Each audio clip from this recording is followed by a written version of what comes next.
How much free will do you have? How free are your choices? Are they 100% free or not free at all?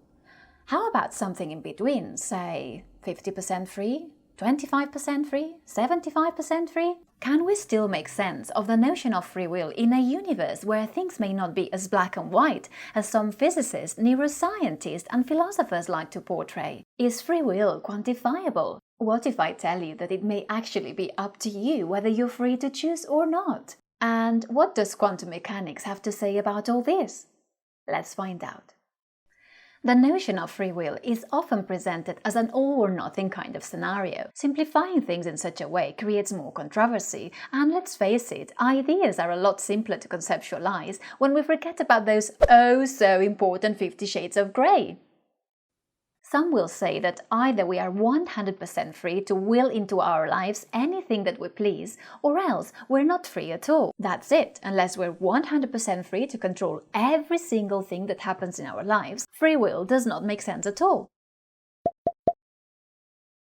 You cannot consciously control what pops up in your mind, Sam Harris says. You cannot account for all the causes that lead to a certain thought, or a particular feeling, or a particular choice for that matter. We are slaves to long causal chains that are completely outside of our control, it appears, since we can neither control all what happens to us, nor break free of these causal chains we are subject to. Free will must be an illusion. It's as if, according to this view, in order to have free will, we either must have some sort of superhero powers, or at the very least, we must be able to control absolutely every factor that plays a role in our decision-making process, and we must be able to will into being anything that we please.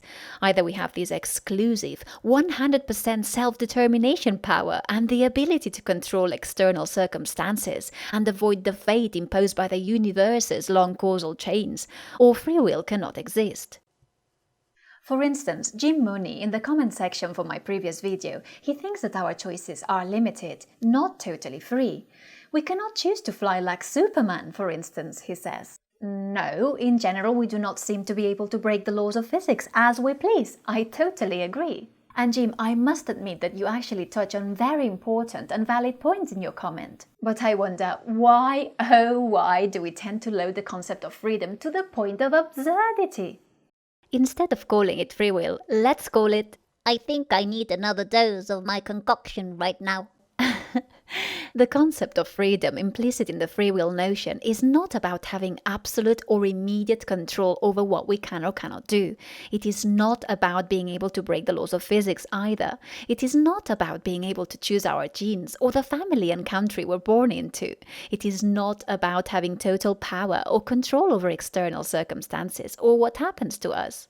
Assuming an intrinsically indeterministic, observer-dependent, non-realistic universe, which seems a very plausible scenario given what modern science experiments are revealing about the nature of reality.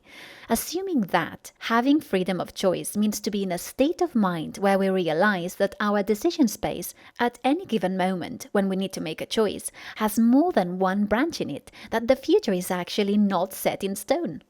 No matter how constrained or limited our decision space might have become, our free will would still remain intact, as long as we could still retain the ability to be aware of more than one possible future scenario. My point being, decision space is not exactly the same as free will. Even though we may often talk about quantifying free will, what we're actually doing is quantifying our decision space, where decision space essentially means the total number of possible choices available to us. The concept of freedom implicit in the free will notion is about our ability to be aware of a branching of possibilities lying ahead of us, consciously or unconsciously, given whatever circumstances we find ourselves in, no matter how narrow our decision space might have become. So, free will is about, first, being aware of this branching of possibilities, and second, being able to act on this awareness by making our choice according to our own will or intent. Let me stress what I think is a very important point here. In my opinion, this awareness of the possibilities that are available to us, as well as the process of choosing one of the available possibilities, is quite likely to be a process that starts in our unconscious. We are still aware of the possibilities lying ahead of us, and we still choose according to our own will or intent, but I think it is likely that all of these starts as a non-self-reflective process, no matter what kind of choice we're making. Self-reflective consciousness would come afterwards, when the feedback loop is closed, when we're aware that we're aware, or when we're aware that we have made a choice. What I'm trying to say is that it is likely that we're only consciously aware that we have made a choice a little bit after we have already made the choice in our unconscious mind. But we already know about all that since at least Freud and Jung, that our self-reflective conscious mind is only the tip of the iceberg, that self-reflectiveness is only the bouncing of an image back and forth in the mirrors of consciousness, an image from a light source which in fact originated in the unconscious. The crucial point here, I think, is to understand that the fact that our choices may originate in the unconscious does not in any way make them any less ours or any less free. Unless, of course, one belongs to the "my brain made me do it" camp, a worldview which assumes determinism, reductionism, realism, and a bunch of other isms I can't quite put my finger into right now. Assumptions which are not only a little bit dated, but they're simply not justified at all, especially since the birth of quantum physics, the development of systems thinking, aka holism, the study of complex systems, and all that jazz. And all of these, of course, ties in with the interpretation of Benjamin Libet's experiments, the idea of an illusory self, and a bunch of other important ideas I will hopefully be able to cover in a future video, sometime, at some point, one day. So, as the saying goes, think of your life as a game of cards. You may not be able to control the hand you're dealt with, but you can indeed choose the way you play it. Well, think of free will as the way you play the cards you have been given. You could be a prisoner locked up in a small cell, tied up, deprived of all your human rights, of food, water, the basic right to live. Still, at any given moment, during the short time you would have left, you would still have your free will intact. You would still have the freedom to choose what you wanted to choose, given your particular external circumstances and your own awareness of possible future timelines. The type of choices available to a prisoner are of course different than those available to someone who is not held in captivity, in the same way that the choices available to me are different than the choices available to you right now.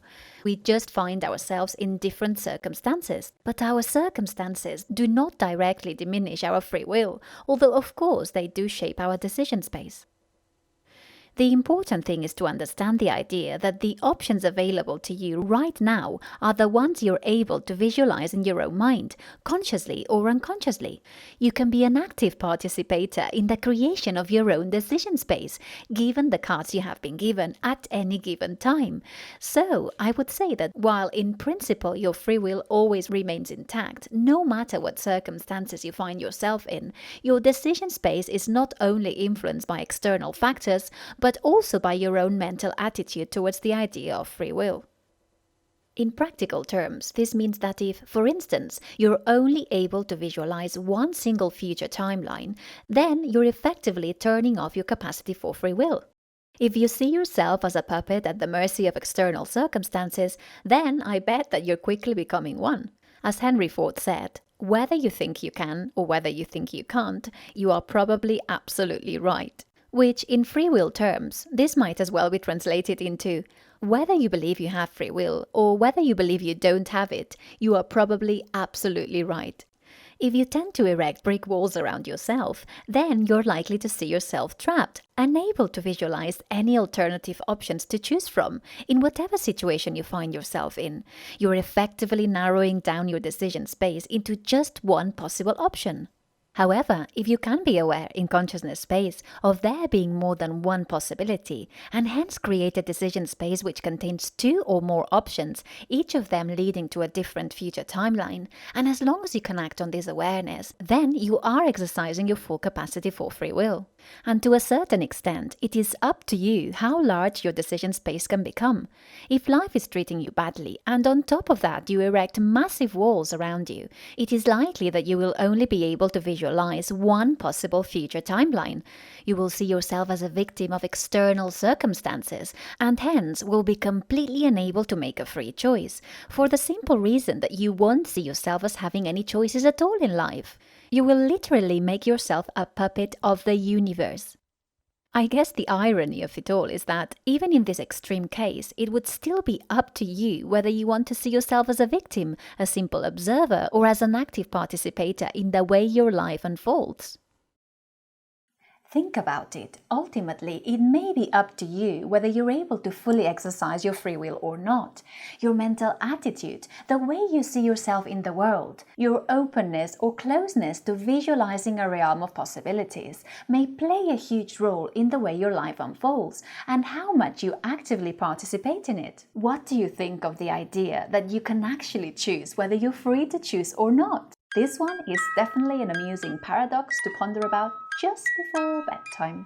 And I bet Sam Harris would be incredibly amused by it. Okay, let's talk about another extreme definition of free will right now. One that I introduced you to in my previous 2 videos, where I covered Bell's theorem and also Conway and Koken's free will theorem. This definition of free will requires the ability to make choices which are 100% free from all past or external influences. This presumably would also include our past mental states. So effectively, this definition completely disregards our feedback memory systems, the fact that we tend to get stuck in certain patterns or habits, and so on. Think about it. This notion of free will is probably just as extreme as the notion I was discussing earlier, which required that we must be able to 100% self-determine not only the way we play our cards, but also the cards we play with. In this case, a 100% free choice, in the context of a quantum physics experiment, is defined as the kind of choice that can only be correlated to variables in its causal future, but not its causal past. Note that in this definition, the emphasis is not on self-determination or control, but rather on the ability to make a choice which somehow does not depend in any way on past history or external influences of any kind. For all intents and purposes, a 100% free choice, according to this definition, looks like a completely random choice. That is, a choice which could not in any way be correlated with anything else in the past history of the universe or any other external events taking place away from us in space-like separated points of the universe. A 100% free choice, according to Bell and Conway and Koken, would be a choice which could only be correlated with events on its future light cone. As I was saying in my previous video, requiring a human being to be able to perform a 100% free choice sounds a bit unhuman to me, because it seems that we're equating this human free choice with a random choice. Are we humans really able to make completely random choices which are not influenced by anything at all? As John Conway points out, we only require that humans are able to perform some of their choices in this manner, of course not all of them. We could call this kind of free choices non-responsible, inconsequential free choices. It is almost as if, in the context of a quantum physics experiment, what we're requiring is that, at least sometimes, human experimenters need to be able to perform completely random choices, which are not at all influenced by their past history or external events. Thank you so much for watching. Don't forget to give this video a thumbs up if you liked it. Please do comment below this video, share, subscribe, and if you have the financial means and really value what I do, can I kindly ask you to consider donating either via PayPal or Patreon? Cracking the Nutshell cannot survive without your help. Even if it is just $1 per video, that will be greatly appreciated. Thank you ever so much for your support. See you very soon.